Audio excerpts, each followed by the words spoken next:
El Economista, podcast. Soy Eduardo Huerta y estamos en Dinero, Finanzas y Más. Les recordamos que puede seguir todas las noticias de esta casa editorial en X @El Economista, Facebook El Economista, en la web www.eleconomista.com.mx. ¿Qué tal? Bienvenidos, gracias por estar en el podcast del periódico El Economista, Dinero, Finanzas y Más, uno de los espacios editoriales del periódico. Esperemos que oigan este espacio y otros más de esta casa editorial. Pues hoy tenemos a Marcela Martínez, que es presidenta de la Cámara Nacional del Maíz Industrializado. Marce, gracias por estar en El Economista. Muchísimas gracias, Eduardo, por la invitación. También tenemos a Esteban Jaramillo, el director general de la misma Cámara, que es el que sabe los números. Don Esteban. Gracias, mi estimado Eduardo. Buenas tardes a ti y a toda tu audiencia. Oigan, pues platíquenos un poco el maíz. ¿Qué tan importante, platicamos un poquito antes fuera de micrófonos, qué tan importante es el maíz en nuestra vida diaria? No es nada más para los tacos, ¿no? Y los tamales, Marce. Es correcto. El maíz es la base de la alimentación del mexicano. La importancia no solamente es un tema de los últimos años, es un tema cultural que abarca desde los orígenes, desde nuestras raíces, y por eso es que somos centro de origen del maíz. Hoy en día es la base de la alimentación del mexicano, pero también forma parte de más de 60 sectores industriales. Estos 60 sectores industriales va desde lo que son bebidas, la parte de panificación, confitería, botanas, cárnicos, etcétera, etcétera, etcétera. Y está desde que amanece hasta que anochece el maíz en cada una de las actividades que realizamos, y por eso creo que el maíz es el oro que culturalmente, históricamente y alimentariamente representa para nuestro país. Ya, Esteban, desde México, Tenochtitlan, ¿no? ¿Por qué es tan importante el maíz en la dieta? Obviamente en la dieta del mexicano, pues yo no veo un mexicano sin tacos, ¿no? Pero esa es una parte. Pero el almidón, ¿qué es? Lo importante del almidón es lo que da en todas estas industrias. Sí, por supuesto. Como bien comentas, Eduardo, el maíz está obviamente en la canasta básica de cualquier mexicano, ¿no? Y no solamente en el taco, lo vemos en diferentes presentaciones o en diferentes usos. Y como tú comentas, el almidón es un subproducto del maíz. El almidón lo que hace es, en cualquier pastilla que ingerimos, esta parte del almidón. Eso es lo que hace que lo podemos deglutir correctamente, el caso del almidón. Pero no solamente el almidón, sino hay otra infinidad de productos que se derivan del maíz, ¿verdad? ¿Cómo cuál es? La parte de maltodextrosa, ¿Español es? maltodextrina. ¿Pero qué es eso? ¿Para qué sirve? Es una parte importante para poder coayudar a diferentes productos a una correcta digestión. ¿Darles textura? Darle textura también, correcto, darle también textura.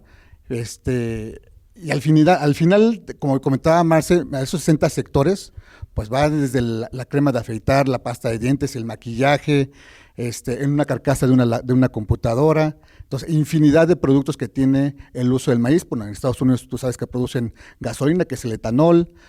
Para la parte pecuaria es un grano destilado que se llaman DDGs. Infinidad de productos que tiene el maíz y el uso del maíz. Aquí en México, obviamente lo vemos siempre aterrizado para el consumo humano, principalmente, que es la tortilla. El consumo per cápita está en 75 kilogramos por persona, lo que es el equivalente a la parte de la tortilla. Y estamos hablando que para la tortilla son más o menos alrededor de 6 millones de toneladas, lo que ocupamos a nivel anual para el consumo de este cereal directamente para tortilla. 75 kilos de tortilla al año, comparado con quién. Yo creo que debemos ser récord ahí, Marce, en este tipo de cuestiones de consumo de tortilla, ¿no? Sí, sin duda alguna, el consumo de tortilla aquí en México es muy importante, a diferencia de otros países, que también utilizan el maíz blanco para consumo humano, como lo puede ser Sudáfrica. En el caso de Sudáfrica es un tipo polenta y es como una masa que la utilizan para alimento consumo de humano directo. Y Estados Unidos, Brasil, Argentina, otros países también lo utilizan para hacer obviamente las arepas, las pupusas, tortillas y toda la parte para lo que es consumo humano también, cereales. Oigan, perdonen la ignorancia, maíz blanco y maíz amarillo. Nosotros, si no estoy mal, somos autosuficientes en maíz blanco, que es el que se utiliza para, si lo permiten, pues para el pozole, para ese tipo de cuestiones. Y somos deficitarios en maíz amarillo, Marce. ¿Cómo estamos ahí en esta situación? Sí, es correcto, Eduardo. Fíjate, nuestro país es autosuficiente en la producción de maíz blanco. Sin embargo, el maíz amarillo, que es utilizado precisamente para consumo pecuario, y el sector de la transformación o la industrialización del maíz, utiliza maíz amarillo. Y el día de hoy, como país, no somos autosuficientes en esta producción y nos vemos en la necesidad de importar este grano que es maíz amarillo. Aproximadamente dentro de la balanza comercial de cuánto producimos y cuánto importamos el día de hoy, estamos en números redondos en aproximadamente 46 millones de maíz en general, tanto blanco como amarillo, del cual estamos produciendo 24.9 millones de toneladas e importamos 21. Entonces ahí, bueno, pues ese desequilibrio en la balanza comercial es una oportunidad importantísima para poder seguir incentivando a los productores a que siembren maíz amarillo en territorio nacional. ¿Cuál es la diferencia de sembrar maíz amarillo al blanco, Esteban? Sobre todo, pues las necesidades en tierra, en agua. ¿Cuál es más difícil de producir? Los dos son igual, no hay una diferencia, más bien te diría que el consumo. Hoy un productor que siembra maíz amarillo principalmente iría al sector pecuario o industrial. En cambio, si siembras maíz amarillo, podrías ir a los tres sectores, ¿verdad? Humano, industrial y pecuario. Esa es la principal razón por la cual se siembra más maíz blanco que maíz amarillo. Normalmente producimos los 25 millones de toneladas en este 2024 y más o menos son 22 de blanco y 3 de amarillo, lo que estadísticamente estamos produciendo. Sin embargo, la producción se ha visto afectada en los últimos años por los cambios climáticos.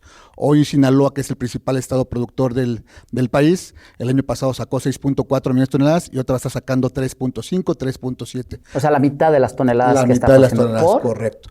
Porque en México tenemos dos ciclos, mi estimado Eduardo, déjame comentarte esto.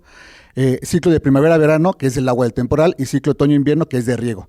Sinaloa, Sonora, es de riego. No hubo suficientes lluvias que llenaran las presas para poder regar correctamente el campo, y por eso la afectación de casi la mitad de menos de producción que vamos a tener en este ciclo. Importante señalar esta parte. Sin embargo, para el tema de consumo humano industrial, con lo que está sacando Sinaloa, vamos a tener abasto, no tendremos ningún problema de abasto en estos momentos. ¿Quién nos abastece el maíz amarillo, que creo que es en donde más deficitarios somos? ¿Estados Unidos o Brasil? Totalmente, el 97%, 98% de Estados Unidos, y sí también llega ya de maíz de Brasil. Estamos hablando de, Marcela decía, una oportunidad para crecer en la siembra de estos granos, pero pues encontramos problemas, pues cambio climático, ¿no? Que nos ha pegado bastante, distribución, déjenme entender si estoy mal, me corrigen, mucho la producción de este país de maíz es para el autoconsumo, no hay organización. ¿Qué nos faltaría, Marcela? ¿Qué nos faltaría para mejorar en esta parte de la producción de este grano tan importante para el país? Es correcto, Eduardo. El tema de poder generar de manera, tú sabes que a lo largo del país somos un mosaico de gastronomía, la parte cultural en cada una de las entidades federativas es completamente distinto, y por eso el día de hoy lo que yo me atrevería a comentar, que falta una política pública que esté orientada hacia, incentivar que los productores de algunos estados de la República, dada la coyuntura con respecto al cambio climático, se enfoquen muchísimo más a otros cultivos y que vayan con una vocación de la tierra, orientados e incentivados por algunos apoyos que vayan enfocados precisamente a estos cultivos. El desarrollo del sur-sureste es una gran oportunidad que tenemos como país, pero falta infraestructura. El día de hoy poder conectar las cosechas del norte hacia el sur y del sur al centro incluso del país, es un área de oportunidad bien importante porque a pesar de que se están haciendo esfuerzos, falta aún una infraestructura mayor que permita llevar, por ejemplo, la cosecha que comentaba Esteban de Sinaloa, que es la de mayor volumen hoy a nivel nacional, con el sur. Y de ahí es una gran oportunidad que nosotros vemos como Cámara, el poder tener esa visión de poder desarrollar aún más el sur-sureste, siempre y cuando existan las condiciones para poder llevar las cosechas e incluso los productos terminados hacia el centro del país. ¿Hay políticas públicas? Sería la pregunta. Sin duda, creo que hay, pero tienen que estar muchísimo más focalizadas con estos aspectos que yo comentaba. Uno, el poder identificar productores con mayor potencial y con mayor vocación, los cultivos, ¿no? Y otra, incentivar aún más el tema de la productividad, porque existen dos, tú lo acabas de comentar, el autoconsumo. Esos son apoyos que tienen que ser muy diferenciados con respecto a la productividad. Se tiene que hacer un apoyo diferenciado y poder incentivarlos o llevarlos a que alcancen ese tema de productividad. Y los que el día de hoy están enfocados a una productividad, pues cómo incentivar aún más para que precisamente incluso compartan buenas prácticas con los pequeños productores, ¿no? Entonces creo que yo lo veo como una gran oportunidad que tenemos como país y creo que en ese aspecto debe de ir enfocada la política pública. Vamos a empezar con las preguntas duras en este sentido. Y banca comercial, ¿apoya al campo la banca comercial? Y mi sentir es que la banca comercial no apoya al campo. ¿Por qué? Por las garantías, por la falta de infraestructura, por la falta de unificación, y se le carga todo el trabajo pues a la banca de desarrollo, ¿no? Déjenme poner un ejemplo, a lo mejor FIRA, a través de diferentes intermediarios. ¿Cómo es la relación con la banca comercial y con la banca gubernamental para el sector agrícola? Excelente pregunta. Efectivamente, como tú lo comentas, ir con un banco es difícil el acceso al financiamiento por parte de los productores, como sí lo es con FIRA. Con FIRA hoy sí está apoyando al campo mexicano con el tema de financiamiento, pero no abarca el 100%, y esa es la parte importante.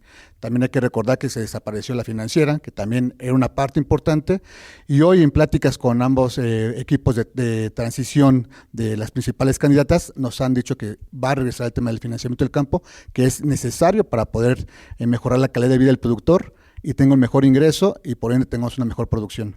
Retomando el tema de lo que comentaba Marce, mi estimado Eduardo, fíjate, el rendimiento del sur-sureste es de 2.20 toneladas por hectárea, y si te vas a Sinaloa es de 12 toneladas por hectárea. La parte que decía Marce, la gran oportunidad va a estar en el 10 veces más.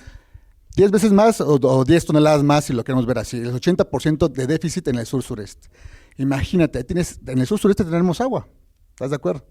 Entonces, para la parte de sustentabilidad, por supuesto que debemos enfocarnos al sur-sureste, pero son los polos que comentamos y las áreas de oportunidad de desarrollo del sur-sureste. Pero Sinaloa tiene tecnología. Sinaloa tiene tecnología, tiene híbridos, tiene labranza en la tierra, un productor más capacitado, y lo que buscamos nosotros como Canami, junto con CIMIT y otras organizaciones, es precisamente mejorar la calidad de vida del productor. En lugar de que tenga 2 toneladas, 3 toneladas por hectárea, ya tan solo con un incremento de 1 tonelada más, mi estimado Eduardo, México dejaría de importar casi 2 millones de toneladas. Y es ahí donde vamos a enfocarnos, porque tenemos el agua, superficie, pero falta la parte de inversión, que sí se está haciendo, por ejemplo, en tren interoceánico, una parte importante, porque hoy el maíz, mi estimado Eduardo, va desde Sinaloa para llegar al Golfo de México, baja al Canal de Panamá o hasta Magallanes, le da la vuelta con el continente para llegar al Golfo. Un poquito de vuelta, ¿no? Un poquito de vuelta y un poquito de costo más, ¿verdad? Entonces, es donde debemos trabajar. Esta parte, decías de agua, ahorita vamos a discutir la parte de agua. Marcela, yo te quería preguntar, depender un productor que vaya a sembrar, pues muy enjundioso, y llegue y tenga relación su parcela con los mercados de futuros, ¿no? Con Chicago, y que, pues porque en Brasil tuvo una inundación o porque Rusia y Ucrania tienen un problema y eso le afecta a sus productos. ¿Cómo poder mitigar esos efectos para la vida diaria, para la gente de a pie, la gente del campo, que no les afecten estas grandes cuestiones?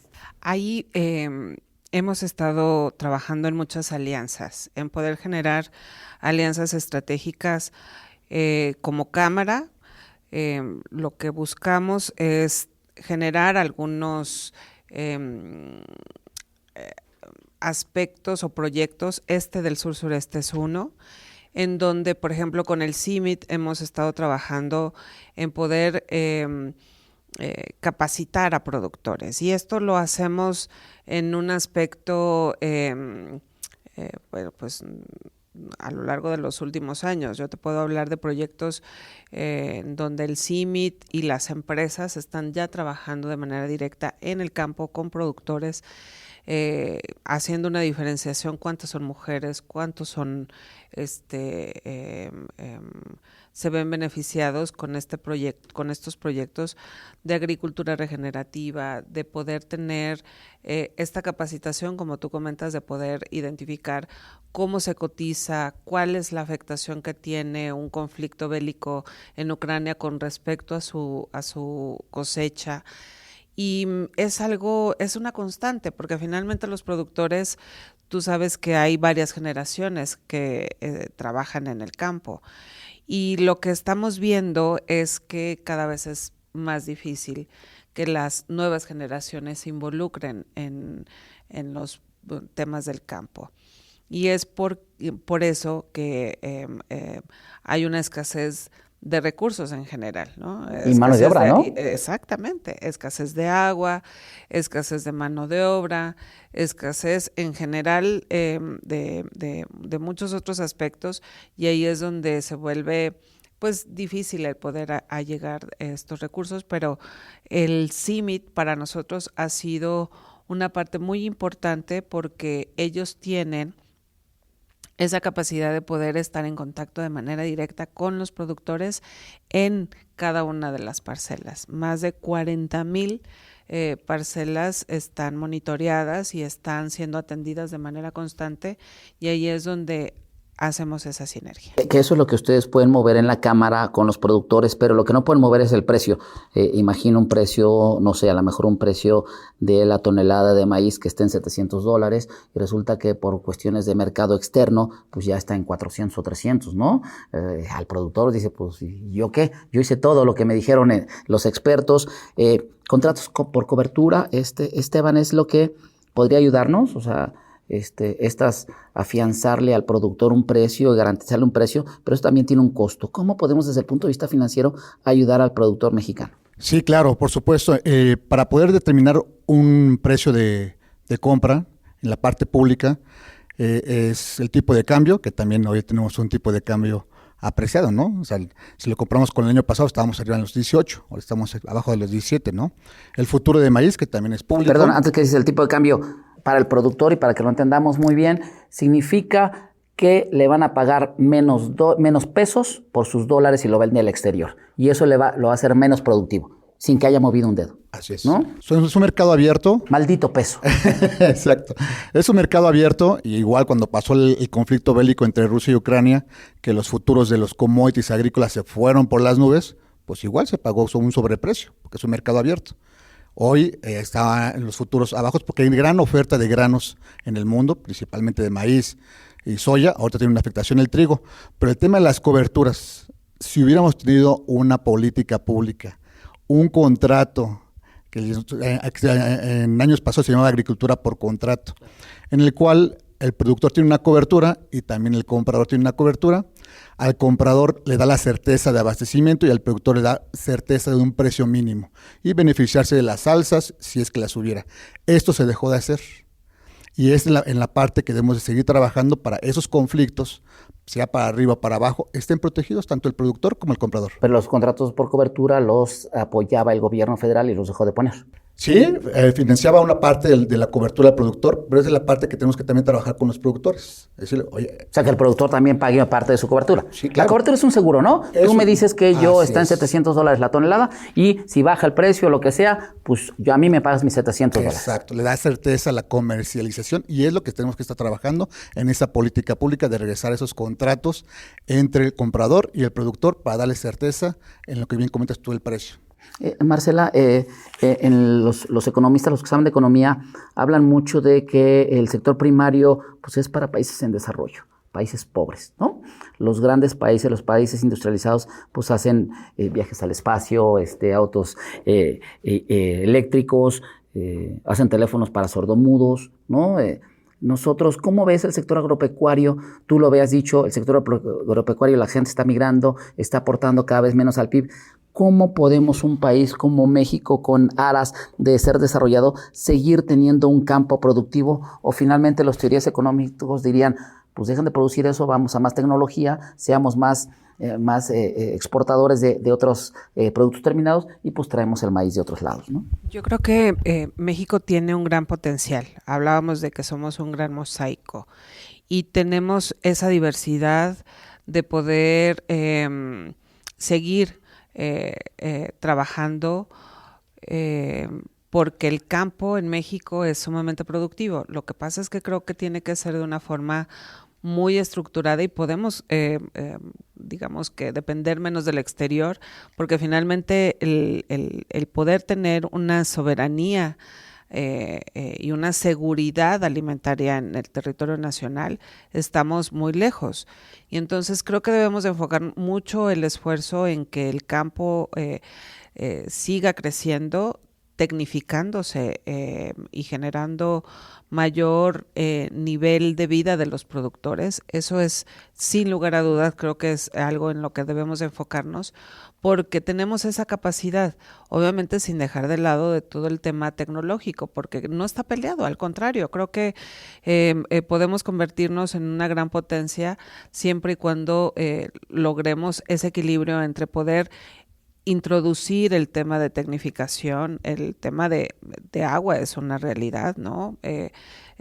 Los productores que el día de hoy tienen tecnificado y que tienen mayor acceso a tecnología tienen un mejor nivel de vida y eso tendríamos que estar enfocando ese esfuerzo para poder incrementar el nivel de vida de los productores, pero sobre todo también el convertirnos en una potencia mundial al ser productores de ¿Y en alimentos. cuánto tiempo, Marcelo? ¿Cuánto tiempo podríamos alcanzar esto? Y entiendo, perdón, y déjame añadir a la pregunta, es la parte de tecnificación. Hemos estado hablando con gente que dice, bueno, pues en China tienen los tractores y no hay un chango sentado en el tractor moviéndole, ¿no? Por la computadora se mueve, inteligencia artificial, o te dice el satélite, pues dónde le falta agua a la tierra, todo ese tipo de cosas que se me hace cosas así como del espacio, ¿no? Para un mexicano. O en Estados Unidos, pues que ya tienen todo bien sembrado, que tienen silos, que tienen todo este tipo de cosas, ¿no? ¿Qué tan lejos estamos de esta tecnificación? ¿O Yo es un creo- sueño, Guajiro? No, yo creo que es una realidad. Lo que pasa es que tenemos que enfocar precisamente esa política pública y orientar esos recursos de forma certera. Finalmente, hablábamos de poder incrementar esa productividad en el sur-sureste con 1 tonelada, Lalo. En realidad, los esfuerzos que creo debemos de focalizar es en poder incrementar con cuestiones muy sencillas, incluso educacionales hacia el productor y poder elevar ese nivel de productividad y nivel de vida del productor con 1 sola tonelada. Entonces no estamos hablando de cosas tan robustas.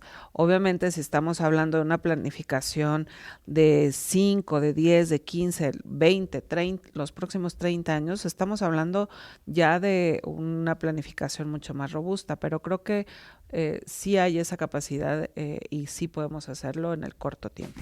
Marcela, el otro día platicaba yo con un gobernador y me decía, a mi estado puede venir toda la inversión extranjera directa que quiera.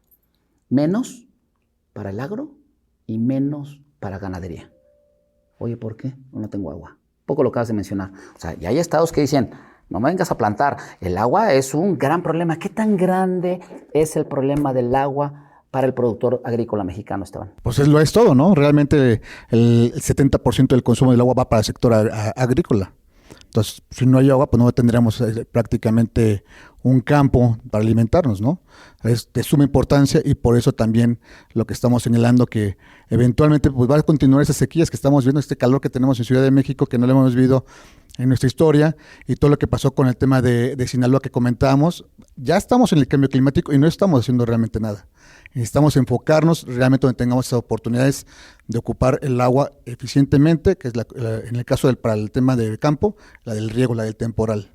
Y sí, sin descuidar también la parte de tecnificación que se puede llevar en toda la República. Ya hay estados que utilizan, tú comentabas el tema de Estados Unidos, que a través de drones lo hacen y es increíble realmente la cosechadora o la sembradora, pues no va nadie piloteándola, nadie manejándola, ¿no? A través de su computadora lo pueden hacer.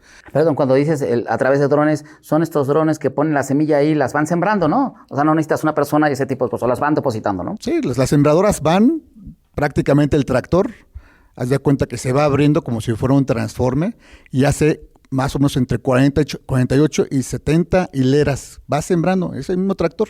Aquí en México difícilmente lo vamos a ver porque también el tema del campo aquí no es tan planicie como lo tiene Estados Unidos, ¿no? Pero el tema de la tecnología se puede ocupar. Comentábamos el tema a nivel satelital, ver las parcelas, qué falta de agua tiene, si tu parcela está enferma, si tiene que ser una parte de labranza de tierra, etcétera, etcétera. Y también una parte importante es la reconversión de cultivos.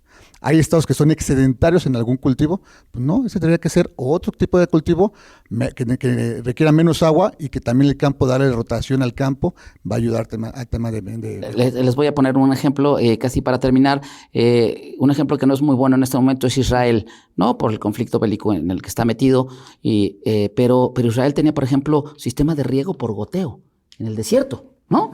O sea... que no podemos llegar a esos niveles, ¿no? Sistema de riego por goteo en desiertos mientras nosotros aquí estamos esperando que nos llueva, ¿no? Y sí lo hay, o sea, sí lo hay. ¿Sí hay? Sí lo hay, pero no en la medida que necesitaremos. O sea, sí hay muchas empresas México tecnificadas. Bien. Te O diría sea, que ¿de el primer campo- mundo en ese sentido? Sí, claro, por supuesto que hay. O sea, por ejemplo, ve lo que ha pasado con los berries. Ok. Ya los berries es la cerveza, y antes era la cerveza, el aguacate, y tequila, hoy cerveza de productos exportables. Cerveza, los berries y luego el aguacate. Exportamos un montón de Estamos berries, exportando claro. berries, ¿no? Entonces, pero volvemos a lo mismo. Es cara la tecnología, por supuesto, hay que invertir público, privado, en todo ese tema de tecnificación y el uso, manejo adecuado de un riego por goteo u otros temas de irrigación que sí existen en el campo mexicano, pero no es al alcance de todos actualmente. Dicen, la Cámara tiene 60 socios. Perdón, 32 socios. 32 socios. De esos, ¿cuántos son grandes, medianos, pequeños? ¿Y qué le aportan ustedes a la Cámara, ellos a la Cámara y la Cámara a ellos? Tenemos de todo, desde el PYME hasta el gran corporativo mundial. O sea, realmente es lo enriquecedor de la Cámara, pero con un solo fin, ver el tema del maíz en México. Obviamente todo está ligado al tema del maíz en México y como Cámara coayudamos a la parte del sector público y privada. Hoy somos un órgano de consulta para agricultura y para economía. Por ejemplo, en el caso de agricultura, tuvimos, no sé, seguramente lo viste en varios días que también el economista ha hecho varios reportes de la problemática de la comercialización en Sinaloa, ¿no?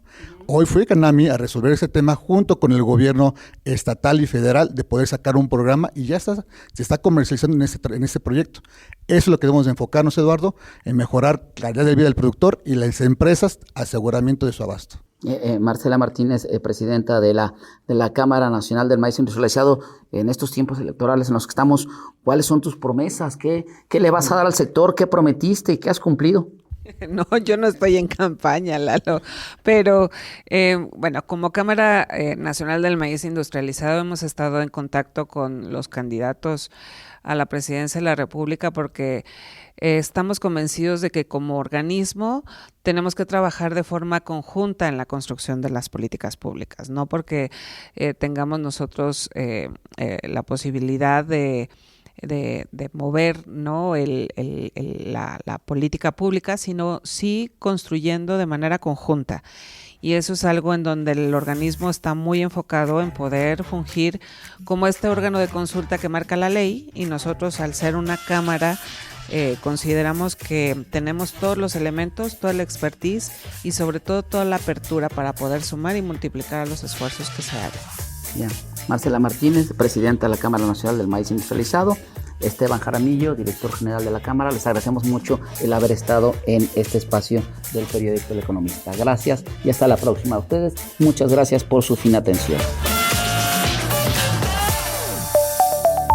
El Economista, podcast.